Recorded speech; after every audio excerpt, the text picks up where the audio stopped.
Hello student, आज हम करेंगे आपकी क्लास 9th का चैप्टर 6 लाइन एंड एंगल्स की एक्सरसाइज 6.2। इसके अंदर देखो आपको फिगर दे रखी है ये वाली, और इसके अंदर कहा है कि find the values of X and Y. X और वाई की वैल्यू निकालने की फिगर आपको दे रखी है। इसके अंदर देखो ये वाला एंगल 50 डिग्री का दे रखा है, इधर ये वाला 130 डिग्री का दे रखा है, और इसमें एक्स और वाई की वैल्यू फाइंड आउट करनी है। अब इसमें देखो यहाँ पर y इज इक्वल टू 130 होगा, ठीक है। y इज इक्वल टू क्या होगा, 130 होगा। कौन से एंगल्स हैं ये, वर्टिकली अपोजिट एंगल। तो ये क्या हो जाएगा, क्योंकि एक ये लाइन है और एक ये लाइन है, ये दोनों आपस में कट कर रही है, तो ये दोनों वर्टिकली अपोजिट एंगल हो गए। तो ये y इज इक्वल टू कितना हो गया, 130 हो गया। अब इस तरीके से यहाँ पर देखो, अब यहाँ पर आप x is equal to Y नहीं कह सकते। क्यों नहीं कह सकते, क्योंकि यहाँ पे आपसे क्वेश्चन में ही पूछा गया है कि जो ए बी पैरेलल है सी डी के। अगर ए बी हमें पैरेलल सी डी के प्रूफ करनी है तो यहाँ पर x और y को हम अल्टरनेट इंटीरियर एंगल नहीं कह सकते पहले से कि ये इक्वल होंगे हमारे। तो इस वजह से हम यहाँ पर इसको लीनियर पेयर से निकालेंगे। तो यहाँ पे 50 प्लस एक्स, यहाँ पे 50 plus X is equal to कितना हो गया, 180। कैसे पेयर हो गई, हमारे लीनियर पेयर हैं। तो x की वैल्यू कितनी निकल गई मेरी, 130। देखो x की वैल्यू भी 130 निकल गई मेरी, और y की वैल्यू भी कितनी थी मेरी, 130। अब अगर ये दो लाइन पैरेलल हैं, अगर अब पैरेलल तो हमें प्रूव ही करनी है। अगर ये दो लाइन है और इसकी ये ट्रांसवर्सल मान लेते हैं, इन दोनों को एक कट कर रही है, और इसमें x is equal to Y, यानी कि ये अल्टरनेट इंटीरियर एंगल्स अगर इक्वल है तो ऑब्वियस है ए बी किसके पैरेलल हो जाएगी, हमारे सी डी के पैरेलल। तो हमने x और y की वैल्यू भी फाइंड आउट कर ली, और हमने ये बता दिया कि ए बी जो है सी डी के पैरेलल है, इक्वल नहीं है, सॉरी, ए बी क्या है, सी डी के पैरेलल है। अब ये देखो दूसरा फिगर दे रखा है हमें कि इसमें ए बी जो है सी डी के पैरेलल और सी डी ई एफ के पैरेलल, ये तीनों आपस में पैरेलल हैं।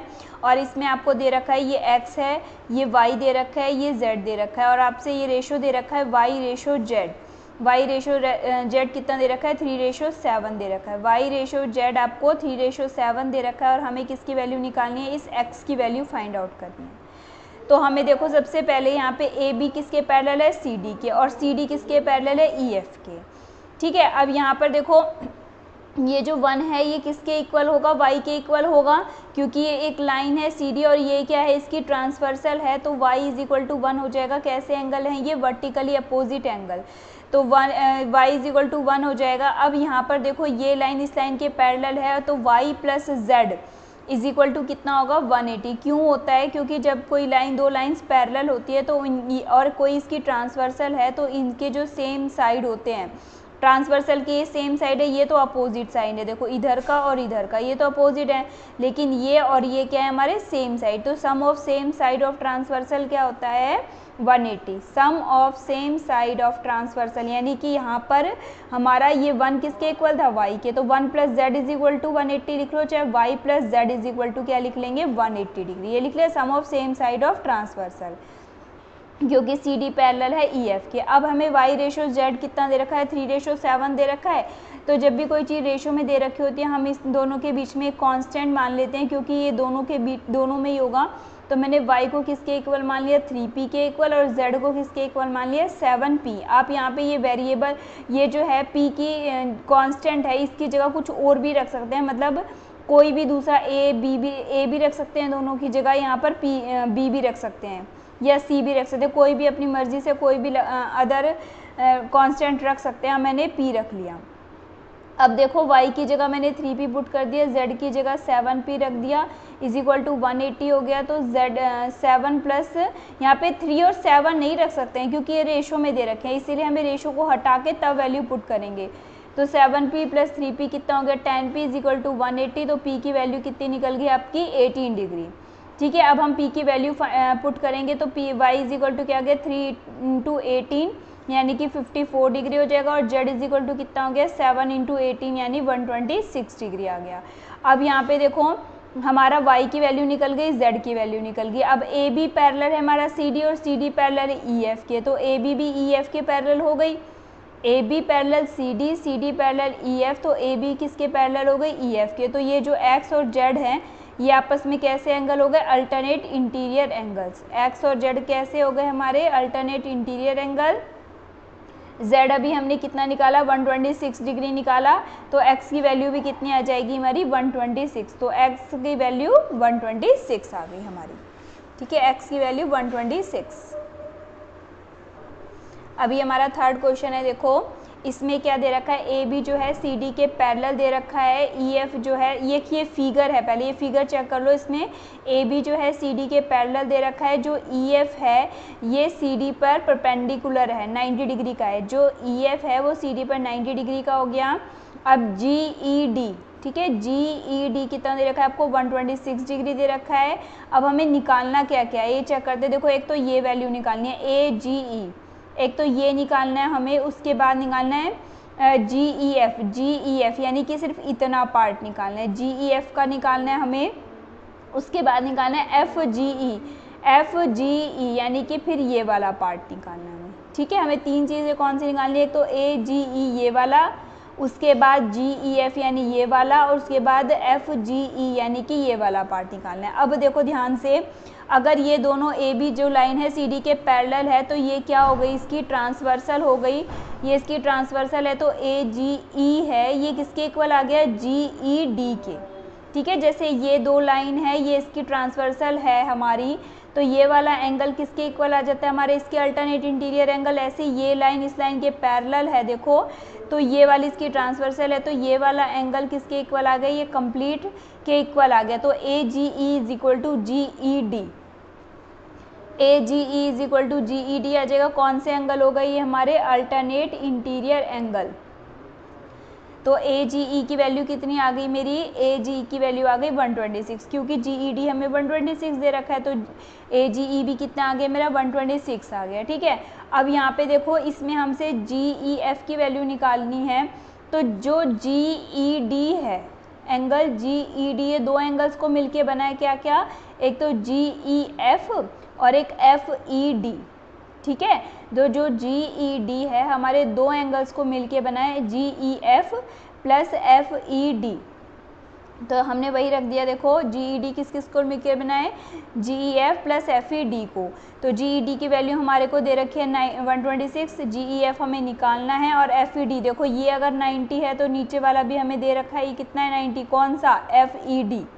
जी ई डी तो 126 है और ये हमें कितना दे रखा है 90, एफ ई डी की वैल्यू 90 पुट कर दी, तो 126 माइनस 90 कितना आ गया, जी ई एफ की वैल्यू आ गई हमारी 36 डिग्री। अब हमारा एक रह गया एफ जी ई निकालना। देखो ये वाला निकल गया, ये निकल गया 126, ये निकल गया हमारा 36। अब हमारा कौन सा रह गया, ये वाला। अब देखो ध्यान से फिर से, ये दोनों लाइनें अगर पैरेलल है और ये इसकी ट्रांसवर्सल है, तो इन दोनों का सम ऑफ, अभी मैंने पीछे क्वेश्चन में बताया था, sum of same side of transversal यानी कि F G E plus G E D, sum of same side of transversal कितना होता है हमारा 180 degree. Sum of same side of transfer यानी F G E plus G E D मिलके कितने का हो गया हमारा 180 डिग्री हो गया। Sum of same side of interior angles on the same side of transversal, तो 180 का हो गया। एफ जी ई हमें निकालना है और जी ई डी हमें 126 दे रखा है, तो एफ जी ई की वैल्यू कितनी आ गई 180 माइनस में 126, यानी एफ जी ई कितना निकल गया मेरा 54। ये हमारा आंसर आ गया, ठीक है। नेक्स्ट है हमारा फोर्थ क्वेश्चन देखेंगे। फोर्थ क्वेश्चन है हमारा, देखो ये फिगर हमें दे रखी है इन्होंने, इसमें कहा है कि जो पी क्यू है वो किसके पैरेलल दे रखा है, एस टी के पैरेलल दे रखा है, और जो पी क्यू टी है आपको वो कितना दे रखा है, आपको 110 डिग्री दे रखा है। पी क्यू आर है, सॉरी पी क्यू आर कितना दे रखा है आपको, पी क्यू आर है यहाँ पे, पी क्यू आर कितना दे रखा है आपको 110 डिग्री दे रखा है, और आर एस टी कितना दे रखा है 130 डिग्री। और हमें निकालना क्या है, देखो ये वाली वैल्यू निकालनी है, ठीक है। तो पी क्यू किसके पैरेलल, एस टी के, P Q R 110, R S T 130, तो क्यू आर एस हमें निकालना है। इसके अंदर हमें सबसे पहले कंस्ट्रक्शन करनी है। देखो ये हमने करी है डॉटेड लाइन से, क्या किया है हमने, एक पैरेलल लाइन खींच दी एक्स आर वाई, ठीक है। हमने एक parallel line X R Y खींच दी, और एक्स आर वाई किसके पैरेलल है हमारा, पी क्यू के पैरेलल, और पी क्यू किसके पैरेलल है, एस टी के parallel. X R Y line parallel खींची हमने किसके, पी क्यू पी। आप कहोगे पी क्यू तो यहाँ पर और ये यहाँ जा रही है, तो क्योंकि अगर मैं इसको एक्सटेंड करती हूँ ना, देखो ऐसे करके, तो ये पूरी लाइन भी इस लाइन के पैरेलल मानी जाएगी, चाहे इसका पार्ट होगा तो पी क्यू भी पूरी इसके पैरेलल मानी जाएगी, ठीक है। इसी तरीके पी क्यू किसके पैरेलल दे रखी थी, एस टी के। इसको भी ऐसे अगर हम बढ़ा के देखें तो ये इसके पैरेलल दे रखी है और ये वाली इसके पैरेलल हमने खींच दी है, तो ये भी आपस में क्या हो गई, पैरेलल हो गई। कौन सी, एस टी पैरेलल किसके हो गई, एक्स आर वाई के। अब देखो निकालना कैसे, अगर ये पी क्यू जो है एक्स आर वाई के पैरेलल है तो ये वाला एंगल, तो ये जो क्यू आर एस की ट्रांसवर्सल हो गई, तो अगर ट्रांसवर्सल हो गई तो ये वाला एंगल जो है इस पूरे एंगल के इक्वल हो गए क्यू आर वाई के, यानी पी क्यू आर जो है हमारा किसके इक्वल आ गया, क्यू आर वाई के। तो पी क्यू आर कितना है हमारा 110, तो क्यू आर वाई भी कितना निकल गया मेरा 110 अल्टरनेट इंटीरियर एंगल से। अब देखो पी क्यू वही चीज़ लिखी है यहाँ पे, पी क्यू किसके पैरेलल, एस टी के, पी क्यू किसके पैरेलल, आर वाई के।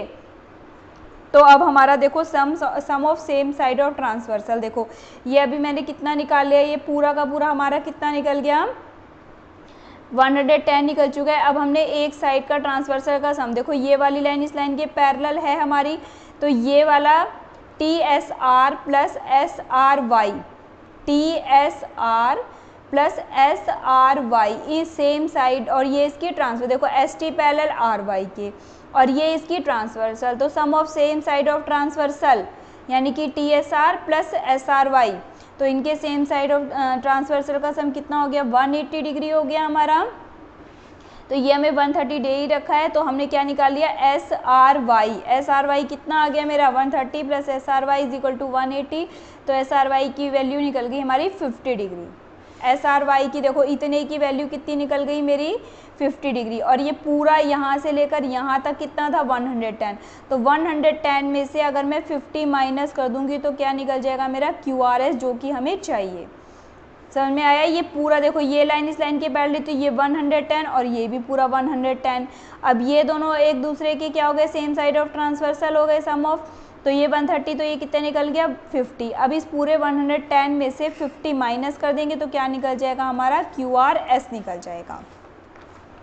देखो यहाँ पर आइए Q R Y is equal to Q R S plus S R Y हमारा, तो ये 110 हमने निकाला ही है, ये तो निकाल लिया हमने, क्यू आर एस हमें निकालना है और एस आर वाई हमने कितना निकाल लिया 50, तो हमारा क्यू आर एस की वैल्यू कितनी आ गई 60 डिग्री, हमारा आंसर आ गया। अब हमारा 5th क्वेश्चन है, देखो इसके अंदर क्या है, आपको ए बी जो है सी डी के पैरेलल दे रखी है, ए पी क्यू आपको 50 डिग्री दे रखा है और जो पी आर डी है आपको कितना दे रखा है 127 डिग्री। अब हमें निकालना क्या है, एक्स और वाई की वैल्यू निकालनी है। अब देखो ए बी पैरेलल अगर सी डी के हैं तो पी क्यू जो है इसकी क्या हो जाएगी, ये एक ट्रांसवर्सल हो जाएगी। अगर ये ट्रांसवर्सल है तो ये वाला एंगल जो है इस वाले एंगल के इक्वल, यानी एक्स की वैल्यू कितनी आ गई मेरी 50 डिग्री। कौन से एंगल हो गए हमारे, अल्टरनेट इंटीरियर एंगल, तो एक्स की वैल्यू कितनी आ गई 50 डिग्री आ गई, ठीक है, एक्स की वैल्यू 50 डिग्री आ गई, हमारी अल्टरनेट इंटीरियर एंगल है हमारे। उसके बाद देखो ध्यान से देखेंगे यहाँ पे जो है, अगर ये लाइन इस लाइन के पैरेलल है ही, और तो ये भी तो एक ट्रांसवर्सल हो गई, कौन सी पी आर, जैसे पी क्यू ट्रांसवर्सल थी ऐसे ही पी आर भी तो ट्रांसवर्सल हो गई इसकी। अब इसके अंदर क्या है, ये पूरा एंगल, अभी आधा नहीं ये पूरा, यानी कि 50 plus Y is equal to कितना हो गया 127 डिग्री, ठीक है। जैसे इसमें था ये पूरा एंगल, ये लाइन अगर हमारी ट्रांसवर्सल है तो हमने क्या कहा था, ये वाला एंगल इस वाले एंगल के इक्वल, अगर ये ट्रांसवर्सल है तो ये पूरा एंगल यानी 50 plus Y is equal to कितना हो गया मेरा 127 डिग्री, यानी 50 plus Y is equal to 127 alternate interior angle हो गई, क्योंकि ए बी पैरेलल है सी डी की और पी आर क्या है ट्रांसवर्सल। तो वाई की वैल्यू कितनी निकल गई मेरी 127, 50 minus 50 is equal to 77 degree, तो वाई की वैल्यू 77, एक्स की 50 निकली थी। अब हमारा 6th क्वेश्चन है, देखो इसके अंदर क्या दे रखा है, पी क्यू और आर एस ये दो मिरर हैं हमारे, और ये दोनों मिरर क्या हैं आपस में पैरेलल हैं, ठीक है। पी क्यू और आर एस दो मिरर है आपस में पैरेलल है, एक रे है ए बी, देखो यहाँ से जा रही है, एक रे ए बी है हमारी, और ये जो है इंसिडेंट रे है। इंसिडेंट यानी जब शीशे पे पड़ती है तो जो आपतित किरण आपने साइंस में पढ़ा होगा इंसिडेंट रे, तो जब इसके ऊपर पड़ रही है तो जिस एंगल से ये पड़ रही है इसके ऊपर, उसी एंगल से ये इस पर क्या हो जाती है बाहर निकल जाती है। जिस एंगल से इसके ऊपर गिरती है उसी एंगल से क्या हो जाती है बाहर निकल जाती है, और उसके बाद ये दूसरे वाले मिरर यानी आर एस पे पड़ती है, फिर जिस एंगल से ये पड़ती है उसी एंगल से ये फिर से क्या होती है बाहर निकल जाती है। तो यही लिखा है। और इंसिडेंट एंगल जो होता है वो किसके एंगल होता है, रिफ्लेक्टेड एंगल के इक्वल होता है। यानी इंसिडेंट रे ए बी है जो पी क्यू पर बी पर स्ट्राइक करती है, फिर रिफ्लेक्टेड हो जाती है और फिर किस पे चली जाती है, बी सी पाथ से स्ट्राइक होकर आर एस से कहाँ पर मीट करती है, सी पर करती है, फिर दोबारा रिफ्लेक्ट हो जाती है इस पर सी डी से। अब हमें प्रूफ क्या करना है कि जो ये ए बी लाइन है ये किसके पैरेलल है, हमारा सी डी के पैरेलल। ए बी लाइन जो है सी डी के पैरेलल है हमारी। तो सबसे पहले हमने क्या किया, देखो यहाँ पे कंस्ट्रक्शन की है हमने, एक ये पैरेलल लाइन खींची है बीई पहले नहीं परपेंडिकुलर, सॉरी बीई जो है परपेंडिकुलर लाइन खींची है, किसके परपेंडिकुलर है, पी क्यू के। तो बीई परपेंडिकुलर हो गई किस पे, पी क्यू पर। और जो ये सी एफ है ये किस पे परपेंडिकुलर हो गई, हमारी आर एस पर। बीई पी क्यू पर और सी एफ किस पे परपेंडिकुलर है, आर एस पे परपेंडिकुलर है हमारी। अब हम देखते हैं, देखो जो ये वाली है हमारी बीई जो है हमारी सी एफ, बीई जो है हमारी सी एफ के पैरेलल होगी क्योंकि ये इसके परपेंडिकुलर है हमारी, ये वाली जो है इसके परपेंडिकुलर और ये भी इसके परपेंडिकुलर। तो ये दोनों आपस में कैसी होगी, पैरेलल। बीई जो है किसके पैरेलल आ गई, हमारी सी एफ के पैरेलल आ गई। अब हमें क्या पता है, इंसिडेंट एंगल जो होता है रिफ्लेक्टेड एंगल के इक्वल होता है, इंसिडेंट एंगल रिफ्रैक्टेड एंगल के इक्वल। यानी ये अगर x है तो ये भी कितना हो गया, x हो गया। इसी तरीके से ये हमारा अगर y है तो ये भी कितना हो जाएगा, हमारा y हो जाएगा। ये क्या होता है, इसका नॉर्मल बोलते हैं इसको, ठीक है। ये तो ये दोनों x हो गए, दोनों y हो गए। अब यहाँ पर ध्यान से देखेंगे इसके अंदर, अगर BE जो है CF के पैरेलल एंड BC क्या हो गई, इसके ट्रांसवर्सल। देखो BE जो है हमारे अगर CF के पैरेलल है, ठीक है, एक मिनट, अगर ये BE जो है हमारी CF के पैरेलल है और ये क्या है, इसकी ट्रांसवर्सल है, क्योंकि अभी हमने प्रूफ कर दिया BE किसके पैरेलल, CF के, और ये क्या हो गई, इसकी फिर ट्रांसवर्सल हो गई। तो इसका मतलब जो x है वो किसके इक्वल आ गया, y के। ध्यान से देखेंगे, देखो BE किसके पैरेलल है, CF, क्यों है, क्योंकि ये इस पे भी परपेंडिकुलर और ये इस पे परपेंडिकुलर। तो क्या हो गया हमारा, ये पैरेलल हो गई तो ये क्या होगी, इसकी ट्रांसवर्सल। तो एंगल x किसके इक्वल आ गया, हमारा एंगल y के इक्वल आ गया। एंगल x अगर y के इक्वल है तो इसको डबल कर देंगे तो अभी इक्वल होगा। तो 2x कितना बनता है हमारा, ABC, ठीक है। ABC किसके इक्वल आ गया, 2y, यानी BCD के इक्वल। ABC जो है BCD के इक्वल आ गया हमारा। तो इसका मतलब क्या हो गया, जब ये वाला एंगल जो है इस वाले एंगल के इक्वल आ गया तो यानी ये लाइन जो है इस लाइन के क्या हो गई, पैरेलल हो गई, क्योंकि ये क्या हो गई, अगर ये जो इनकी ट्रांसवर्सल हो गई और इसके अल्टरनेट इंटीरियर एंगल अगर हमारे इक्वल हैं तो AB किसके पैरेलल हो गई, हमारी CD के पैरेलल, जो कि हमें प्रूफ करना था।